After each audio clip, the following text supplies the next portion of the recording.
Saludos, muy buenas noches, sean todos bienvenidos y bienvenidas, como no, un programa más de Hablando Claro, compartiendo y analizando la actualidad, la información, aquellas que ustedes también nos transmiten. Muchas gracias por estar una noche más siendo fiel a esta casa y siendo fiel a este programa. Don Francisco Dávila, muy buenas noches. Muy buenas noches, Paco. ¿Cómo estamos? Pues bien, una noche más aquí acompañando para hablar de lo que pasa en el mundo, ¿no? Y las situaciones que estamos viendo, cómo sigue la guerra todavía en Ucrania. Sí. Ahora en Japón, pues el exministro pues, fue asesinado por un exsoldado, que por cierto hoy se enterraba. Y vemos pues estas desgracias que pasan en el mundo y bueno. El mundo que se ha vuelto un poco loco, ¿eh? Esta noticia dice: la policía japonesa ha identificado a Yamagami Tetsuya, un hombre desempleado de 41 años, es miembro de las Fuerzas Marítimas de Autodefensa del ejército nipono, como el presunto agresor que disparó al ex primer ministro japonés Shinzo Abe, quien ha fallecido el viernes pasado a consecuencia de las heridas recibidas. El hombre, de todas maneras, esta persona parece ser, él mismo construyó su propia arma, porque allí es difícil tener un arma, tiene unos protocolos que se hace un seguimiento a la persona que tiene un arma, y él mismo se la construyó y parece ser que es un tema personal, pero al final le quitó la vida a este exministro de Japón y bueno, me imagino que ahora, a partir de ahora, pues se tendrá que reforzar pues la seguridad de los miembros de los gobiernos. Y bueno, hoy el debate de la nación. Pedro Sánchez hoy está en el Parlamento hablando de todas las cosas que ha hecho, de todos los logros. Y bueno, hay lo que parece ser que Sánchez arrebata su papel a Podemos, impuesto, y lo que ha hecho es nombrar un impuesto a la banca y a la eléctrica. No sé si eso se podrá llevar a cabo, pero eso es lo que quería oír Podemos, eso es lo que ha hecho Pedro Sánchez. Dice grabará la energía y la banca, niega toda la responsabilidad en la crisis y desprecia la oferta del pacto del PP llamado a su propuesta tesis de curandero, la ha dicho. A mí hay una cosa que vi en el debate de la nación que me pareció fuerte y que yo creo que tenemos que cambiar, porque si no al final esto se convierte en un vale todo. Poner 3 balas, rufián, sobre el altar allí de la trina para decirle a Pedro Sánchez que son las 3 balas que mataron a los inmigrantes por el lado de Marruecos, yo me parece que ya estas cosas no se pueden permitir. Usted no puede traer las balas y ponerlas ahí para que la vea, para que se sepa quién mató a los inmigrantes. Usted podría decir las cosas de otra manera. Además que España ahí no tenía nada que ver porque fue por el lado de Marruecos.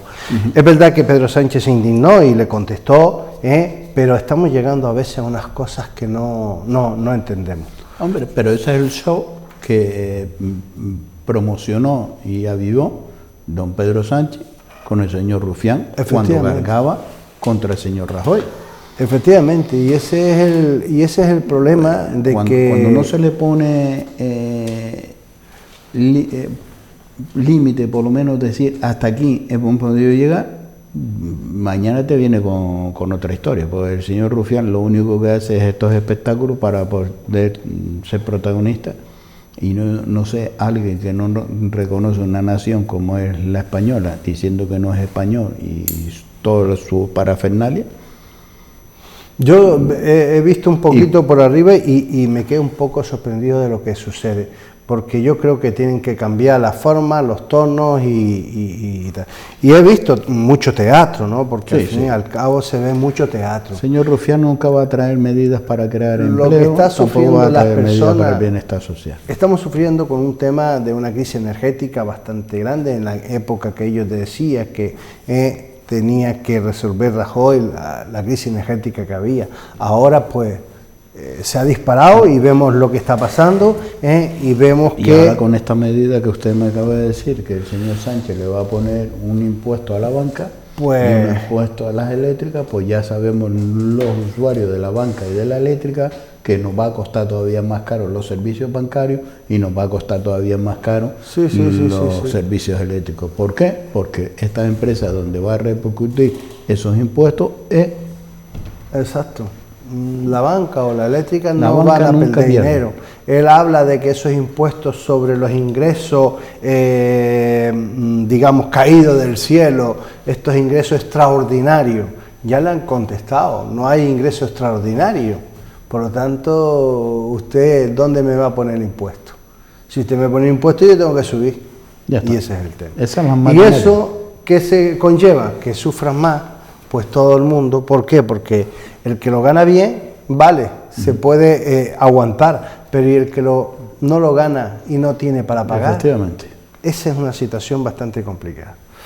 Quería comentarles sobre el tema de Uber File. Es decir, esta empresa de Uber File son aquellos taxis que por toda Europa, aquellos vehículos negros que hacen servicio de taxi y tal. Pues parece ser que se ha hecho una investigación de Uber File, las personas que lideraban las presiones de Uber para introducir en Europa, África, Oriente Medio, trabajan en las compañías entre el 2014 y el 2016, supervisando las acciones de las compañías en más de 40 países. Ahora McGann decide romper su silencio, con el objetivo de corregir esas acciones de presión para Uber y entrarse en el mercado de forma poco convencional.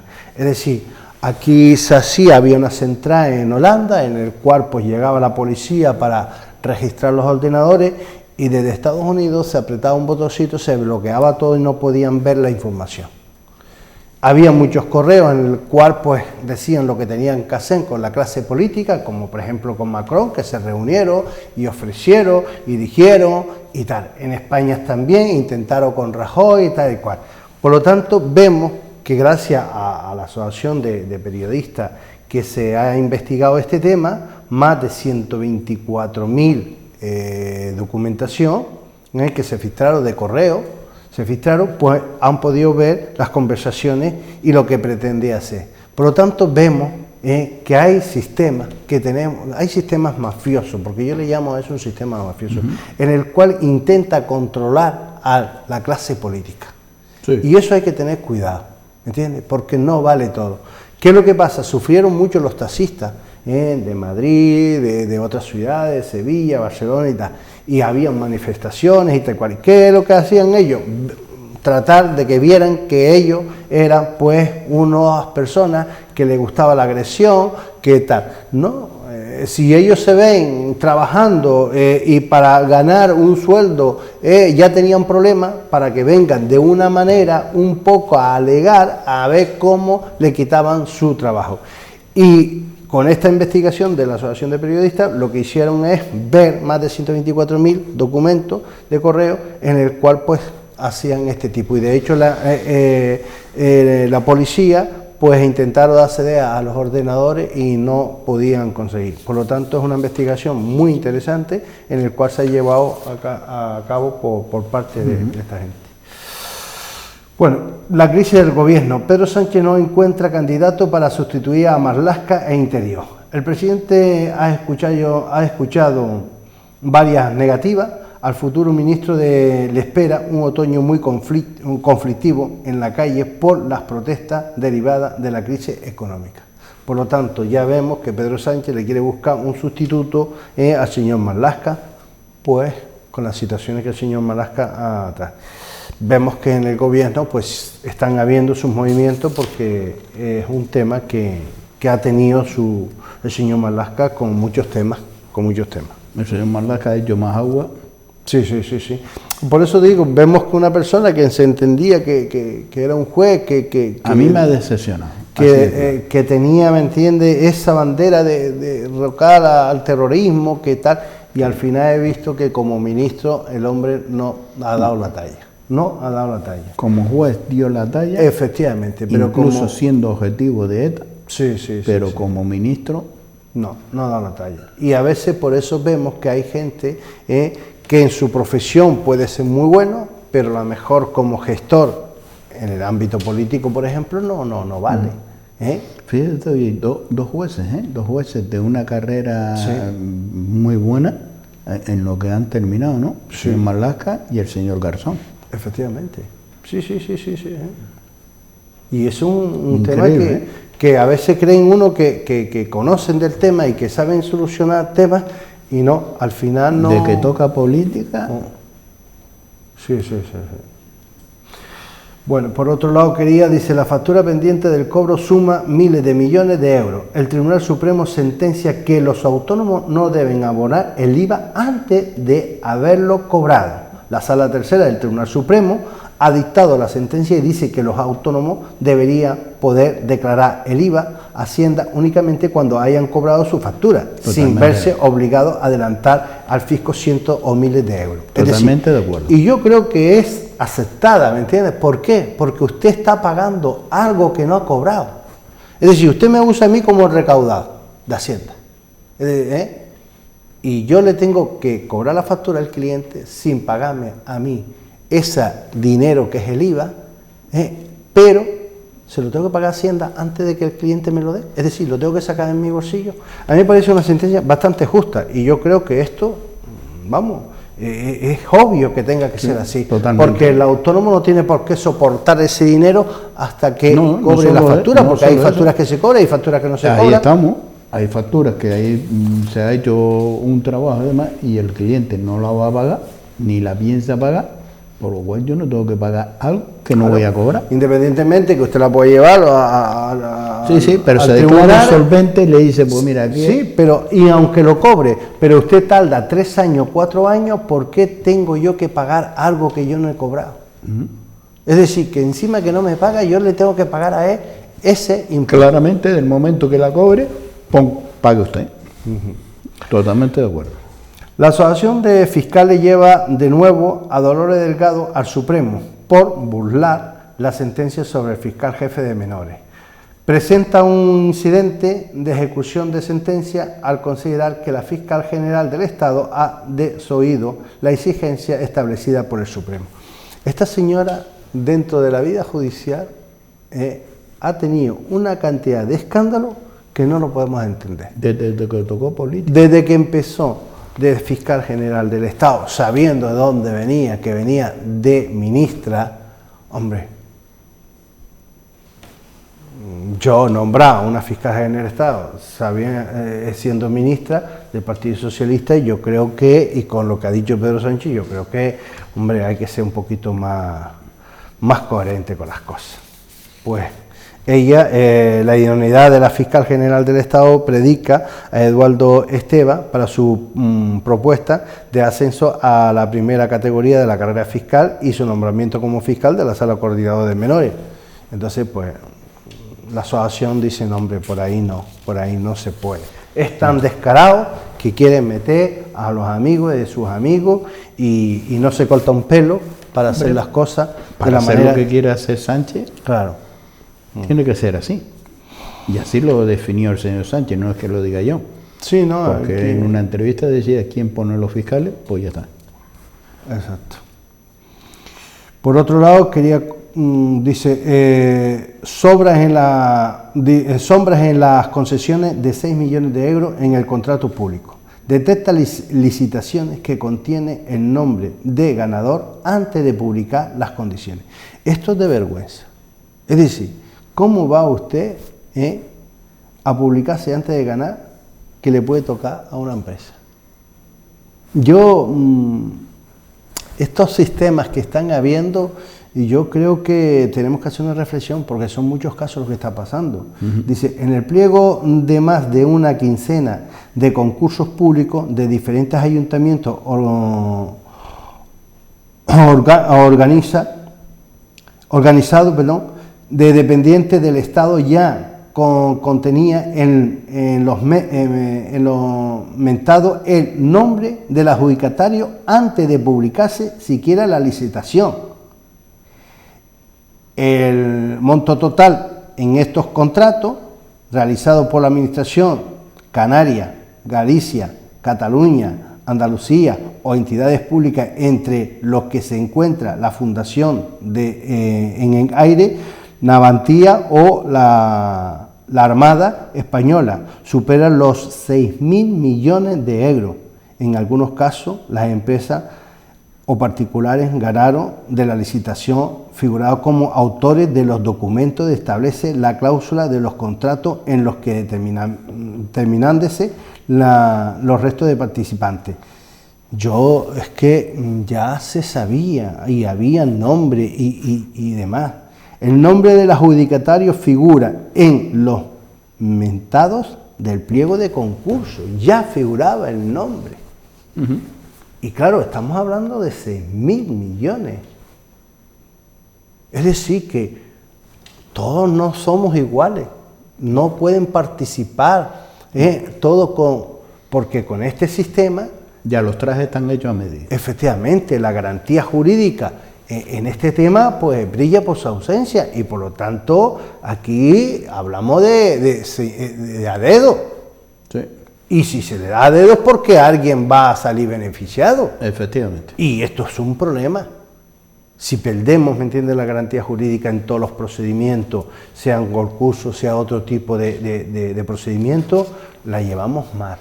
Y a mí en España vemos muchos temas con estas cosas que, hombre, yo creo que tenemos que controlar más. Sí. Los políticos tienen que estar a la altura y saber que las leyes se tienen que respetar y los procedimientos tienen que seguir según las normas y no hacer lo que le da la gana. Y esto lo estamos viendo en muchos sitios que pasa olímpicamente de como dice la norma en el tema del procedimiento. Dice, nuevo impuesto para los autónomos. A partir del 1 de enero pagarán una tasa si usa plástico en el negocio. El nuevo impuesto especial sobre los envases de plástico no reutilizables empezará a aplicarse el próximo 1 de enero de 2023. Los autónomos y negocios tendrán que pagar un tipo impositivo de 0,45 euros por kilogramo de este material. Hombre, aquí vamos a tener un problema. ¿Por qué? Porque hay muchas empresas que sí envasan en plástico, como puede ser el agua, como puede ser refresco, como puede ser leche, como puede ser muchos productos que tienen que buscarse una alternativa, porque si no el coste de una botella de agua va a subir, claro, si tienen que pagar. Y encareceremos el producto y lo va a pagar el consumidor. Matemáticamente. Entonces, yo entiendo de que estas cosas, pues vale, tenemos que quitar. Ansia del gobierno de recaudar, que la verdad que vamos a ver, yo creo que tenemos que buscar alternativas, no es que el producto se tenga que encarecer, porque si no al final, como está la situación económica, con la inflación disparada, ¿cómo vamos a vivir? ¿Cómo vamos a vivir? Pues esto es lo que publica en un periódico nacional que va a pasar. Dice, nuevo impuesto para los autónomos a partir del 1 de enero tendrá que pagar por fabricar o importar plástico reutilizable. Dice, en su plan de acción en materia de economía circular, la Comisión Europea identificó los plásticos como una de las áreas prioritarias de la intervención, al considerar que solo se recicla menos de la cuarta parte del plástico recogido y casi la mitad termina en el vertedero, con el objetivo de proteger el medio marino, sentar los principios de la economía circular, luchar contra los cambios climáticos, cumplir con los objetivos del desarrollo sostenible o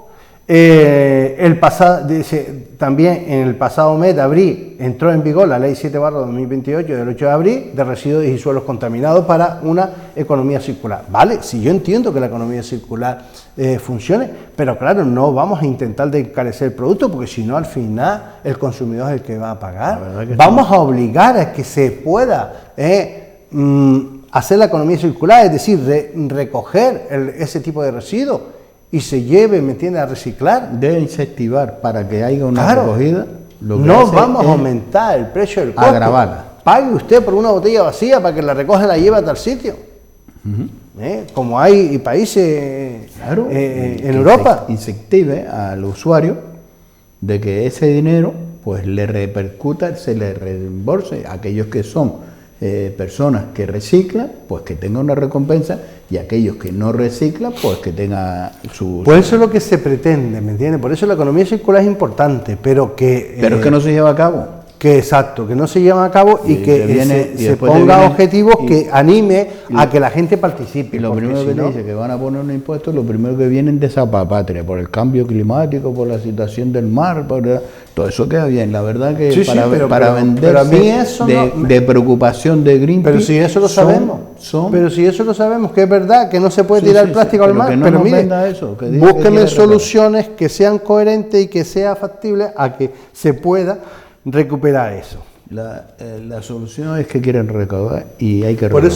Por eso a veces, y se lo digo, como antes hablaba de los 6.000 millones, como hemos hablado de muchos temas sobre el tema del sistema, a veces hay sistemas mafiosos que no entiendo.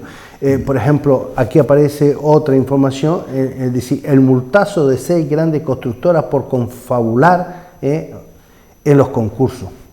Dice, la sanción que suma 203 millones afecta a Acciona, Drago, FCC, Ferrovial, OHL y a SACIR, y la CNMC denuncia acuerdo durante 25 años. Mire, ¿quién han hecho? ¿Quién ha hecho?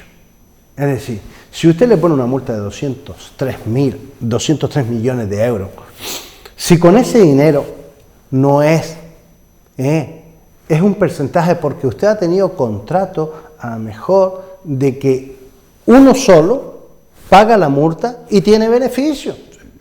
Uno solo paga la multa y tiene beneficio, porque se ha llevado contratos de millones y millones de euros durante 25 años, usted me puede decir. Sí. Entonces, estos son los sistemas que no están funcionando.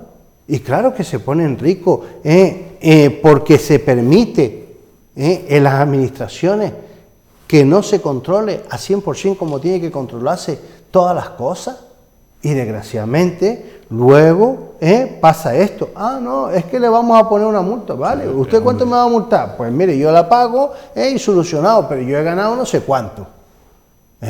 Y estas son las cosas que yo a veces me preocupa. Claro, queda bien, porque dice, no, la CMNC pues se dio cuenta y multó claro, sí, pero mire, ¿cuántos contratos ha tenido?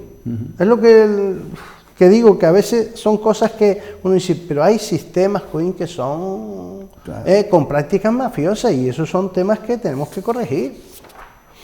Por otro lado, la ley Mordaza cumple 7 años con Sánchez y su socio amarañado en su derogación. Es decir, que esta ley que dijo que según llegaba la iban a quitar, no la ha quitado. ¿Se da cuenta que una cosa es lo que se dice cuando está en la oposición, otra cosa es la que se hace cuando está en el gobierno? Pues ahí sigue quieta. El líder socialista prometió en el 2018 fulminarla, pero cada vez se hace más difícil que la reforma salga de esta legislatura. Claro, estamos hablando de seguridad. Entonces, pues ese es el tema. No se puede decir a los ciudadanos lo que usted cree que le va bien para conseguir votos, porque después usted no puede hacer nada. Y eso, ahí tiene uno de los temas. Es así, la situación de inseguridad que hay en este país es la que es, por las noticias que vemos en un día sí, en un día también. Pues imagínate si se deroga esta ley. Claro. Son temas que no, hay que tener una garantía para que todos esos policías pues también tiene que tener una garantía. No podemos, ¿me entiendes?, tener los policías tampoco para que todo el mundo haga lo que le da la gana. Como pasó en Pamplona del señor, por llamarle señor, que agredió a un policía y le rompió la nariz. Claro, y ya está, no pasa nada. No, eso no es así, eso es una autoridad en la cual hay que respetarse, y las normas tienen que tener una autoridad. Es decir, si no respetamos las normas que tenemos, mire... O el narcotraficante, puedo decirle, el narcotraficante que asesinó al teniente coronel de la Guardia Civil. Por ejemplo, ¿me entiendes? Hombre, al parecer estaba detrás de la puerta y no lo vio y disparó, y al final lo... Hombre, cuando usted dispara, pero no dispara porque si quiere no da la ley, dispara. Porque si lo tiene de frente y lo ve, obviamente quieres matarlo. Sí, ya, ahora no pero sí es cierto que estas cosas ahora no vamos con el argumento, ¿no? Exacto. Ahora no, yo no quería. El argumento dice que efectivamente si la puerta estaba cerrada y él se puso delante y el disparo que dio pues lo cogió. Pero sí es verdad que no podemos permitir... Entonces yo cojo una pistola y disparo a una puerta, lo primero que tengo que pensar es que detrás de esa puerta puede haber alguien. Vale, por eso se le tiene que condenar y se le va a condenar y seguro que sí. Pero esto es el sistema. Por eso las normas... Ver para creer. Por eso las normas tienen que ser bastante rígidas y duras con estas cosas. Porque si no, todos hacen lo que le da la gana. Y al final, ¿me entiendes? Sale barato matar a una persona, sale barato robar, sale barato cometer delitos medioambientales. ¿Por qué? Porque si las normas no se aplican según está, y si en algunos casos hay que reformarla para que sea más dura, pues que se haga. Por lo tanto, yo creo que tenemos que ser rígidos con el tema de las normas. Quería comentarles que el Gobierno de Canarias retoca el REA para aumentar la protección al sector primario. Yo lo vine a retocar ahora. Hay productos que están entrando, en el cual se le da subvenciones, y yo no sé cómo se defienden los productos canarios. Porque hay casos, hay ejemplos que no lo entiendo. Por ejemplo, en el caso de la leche en polvo, viene de fuera, y luego pues se prepara aquí y tal y cual, y tiene una subvención y tal. Pues mire, dice, el cambio principal respecto a la anterior propuesta con el sistema que se pasa de un aumento del 20% a las ayudas unitarias para carne refrigerada, a dejarlo al 0%. Tal y cual estaba ese apoyo público de la Unión Europea en la importación. En cuanto a la leche en polvo, se cambia la propuesta inicial, que era el 20%, y pasa al 10% de los reales para el alimento de ganado, y forraje continúa con el 20% de incremento. Bueno, si nosotros aquí en Canarias no tenemos alimento para el ganadero, hombre, pues bájale el precio para que pueda comprar los ganaderos comida, porque no tenemos aquí. Pero si aquí hay un producto que sí fabricamos, pues mire, el que viene afuera tiene que tener unos aranceles.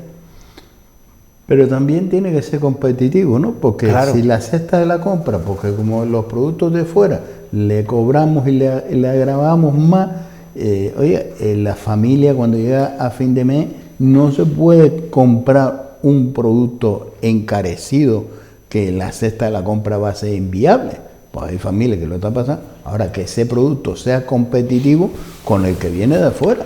Hombre, obviamente, ¿no? Usted ve ahí que, por ejemplo, el POSEI dice, saldrá un adelanto de 7 millones de euros para apoyar también a la ganadería ante el aumento. Mire, usted compra un kilo de plátano en la península y lo vienes a comprar aquí y a veces está al mismo precio. Sí, o más barato.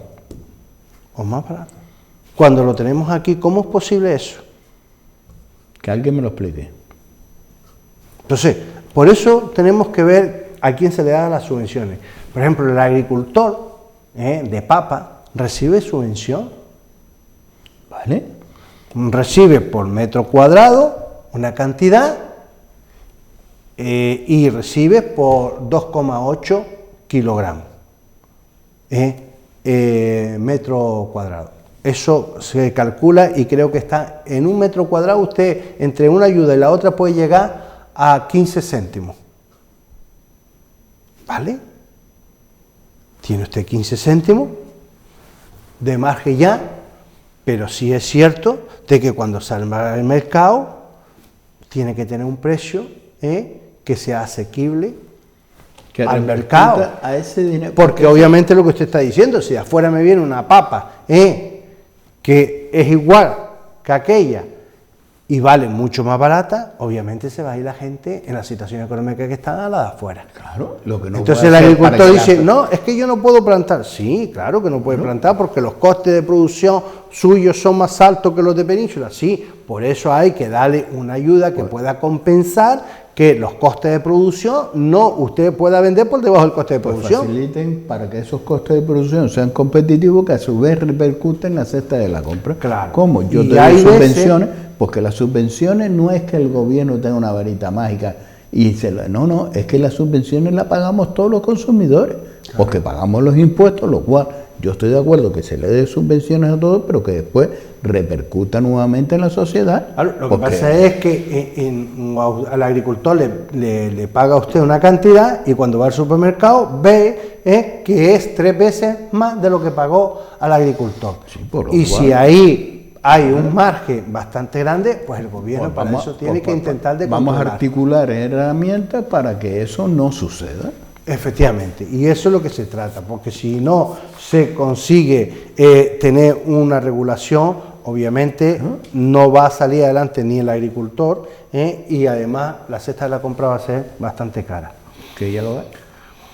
Bueno, por otro lado quería comentar que Corrado Domínguez defiende ante la fiscal la actuación de Sanidad en el caso de la mascarilla y él sigue insistiendo en el cual pues la empresa RR7 no la conocía de nada. Dice, Corrado Domínguez dice anticorrupción que no conocía al dueño de RR7 y que quería que se aclarara este asunto cuanto antes.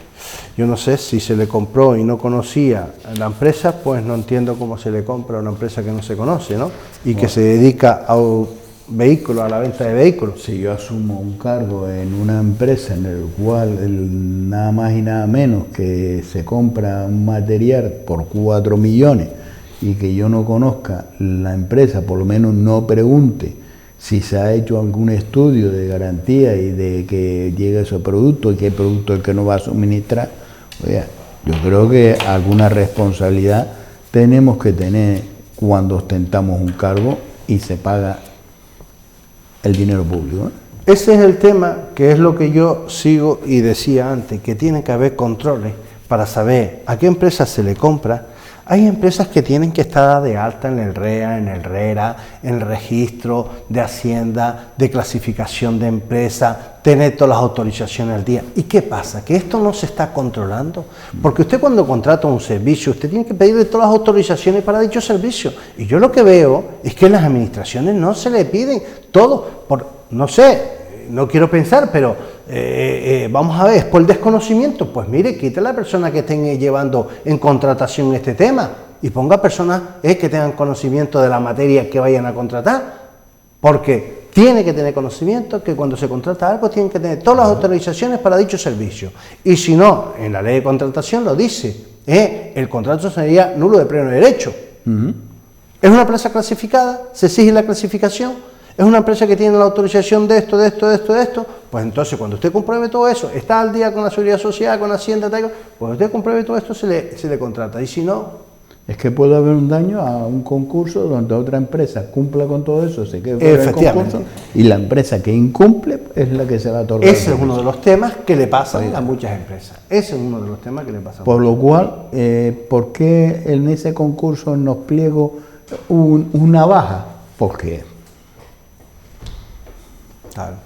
Después están las bajas temerarias en el cual después no se puede. ¿Por qué se hace? No se puede terminar la obra. Es que, vamos al a ver, final, pues la obra se queda a medio. En fin, que hay muchos problemas. Aquí nadie da duro por 4 pesetas, ¿eh? Exacto.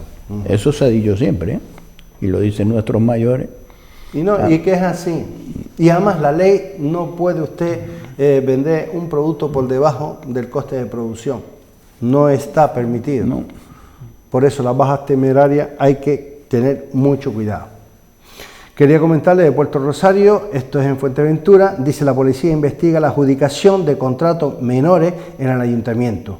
Uno de los acuerdos comerciales está relacionado con la compra de material sanitario por el COVID-19. La EDE de contratación asegura encontrarse tranquila, pero la policía está investigando porque algún indicio ha tenido para poder investigar. Por lo tanto, que hay muchos por ahí que irán saltando de cómo se compró y a quién se le compró. En Lanzarote, pues el municipio recupera la residente y suma un total de 162.600 vecinos ya. El Supremo ratifica en Lanzarote también la pena de cárcel por las naves levantadas en el 2004 junto al cementerio. Es decir, se construyó una serie de naves en un suelo no autorizado y bueno, en el 2004 hubo una sentencia en el cual pues ahora tiene pena de cárcel y se tiene que tirar esas naves Es que yo lo que no entiendo y no lo voy a entender nunca en la vida es que cuando se está haciendo una edificación ilegal que no cumple con la ley, desde el primer bloque, yo creo que todo el mundo lo ve. Eso lo ve todo el mundo. Yo y no sobre sé, todo los municipios. Es que yo lo que no entiendo es que después de que hay una denuncia de tantos años y patatín, patatán. Es que se hace más daño después. Ese es uno de los temas, se hace más daño después, porque si tiene que tirarla... Te dice que es que son muchas familias que dependen de esta empresa y no sé cuánto y no sé qué. Y sí, pero las normas son las normas, entiendo yo, y tenemos que cumplirlas todas, porque si para unos sí, para otros no, entonces... Aquí tenemos la experiencia en 2 centros comerciales y están ubicados en esta ciudad de Telde. Por que supuesto, en su crecimiento se han pasado de edificación. Pero vamos a ver, ¿nadie se ha dado cuenta de eso? Esa es una de las cosas. Y ahora que dice que el juez dice, hombre, es que del igual ahora va en perjuicio de la obra y tal. Vale, ya está. Es lo que tenemos y desgraciadamente por eso es el sistema que llevamos. Tenemos un vídeo de la Guardia Civil en el cual la Guardia Civil detuvo a 2 personas por un delito de estafa y blanqueo de capitales de más de 1 millón de euros en Gran Canaria. Esto ocurría hace unos días atrás, en el cual el área de delincuencia patrimonial y económica de la Unidad Orgánica de la Policía Judicial detuvo a una mujer y a un varón con la iniciativa VCSB y IMRH de edades comprendidas entre 26 y 21 años respectivamente, teniendo el segundo de ellos antecedentes policiales por un hecho de la misma naturaleza, como presuntos autores de la comisión de un delito de estafa y blanqueo de capitales. Por lo tanto, fueron detenidos y hablamos de 1 millón de euros. Que se dice pronto. Exacto, de 1 millón de euros. Por otro lado, más de la mitad de los sanitarios de la isla encadenan contratos eventuales. Los profesionales tardan hasta 2 décadas en tener un trabajo estable. Dice, lleva 21 años cubriendo bajas vacacionales de interino y lamenta un enfermero. La estabilidad en el personal de enfermería es mayor en el sector privado. Por otro lado, quería comentarles que Juan de Dios Ramos, condenado por autorizar la vivienda ilegal de su hijo, el exalcalde de Teró, es responsable de un delito contra la ordenación del territorio, mientras su vástago lo es, además de otra falsedad documental. El arquitecto técnico municipal en esa fecha penado con 9 meses de prisión y una multa de 3.150 euros. Sale barato. Exacto. Sale barato. Dice, Abundido Ramos hizo una maniobra de continuar y fraudulenta por la aparente legalidad. Es decir, sale barato este tipo de ilegalidades que son delitos medioambientales. Nueva Canaria Teró critica el despropósito de las obras de la residencia de mayores. Dice, la obra de residencia de mayores de Teró, una infraestructura que está dentro del plan de infraestructura del Cabildo Gran Canaria y que responde a la gran demanda de la plaza de residencia para personas mayores a nivel insular. Lleva suspensión temporal desde el 30 de noviembre del 2021, pero que ya lleva paralizada desde el 25 de mayo del 2021, cuando el contratista inicial cede la obra a Fomento y Construcción del Roque Nublo, por una obra que parte de una mala presupuestario y licitación. Una obra que iba para 9 meses y lleva cerca de 3 años sin que se haya concluido la ejecución. Esos son los perjuicios que tenemos. Por otro lado, el mercado municipal de Telde, la rehabilitación del mercado municipal de Telde pasa de 6 meses a 4 años. Sí.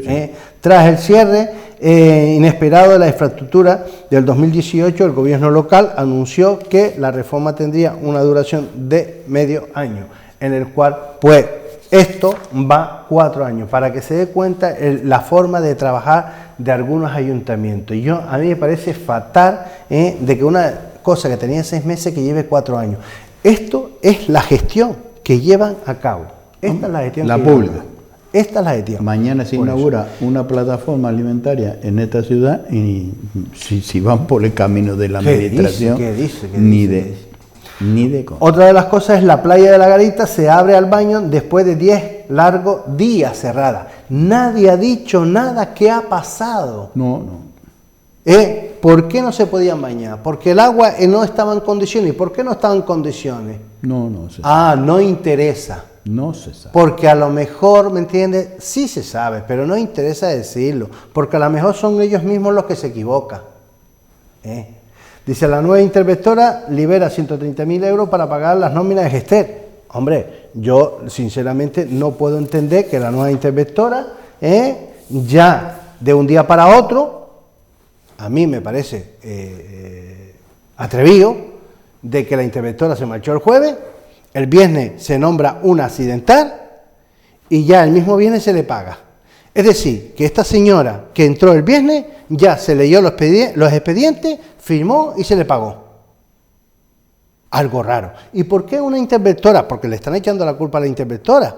¿Por qué una interventora no dura en Telde? ¿Por algo será? No una, sino ya unos cuantas. Por eso, ¿hay varias interventoras que se han marchado? Sí, por algo será. ¿Por qué se marcha? Ahora bien, el problema de la interventora accidental que nombró y sobre la marcha firmó para pagarle, yo sigo pensando que cómo se leyó tantos expedientes para pagar. Expediente Express. Nos vamos unos minutos de publicidad y a la vuelta volvemos nuevamente con todos ustedes compartiendo este tiempo de Hablando Claro.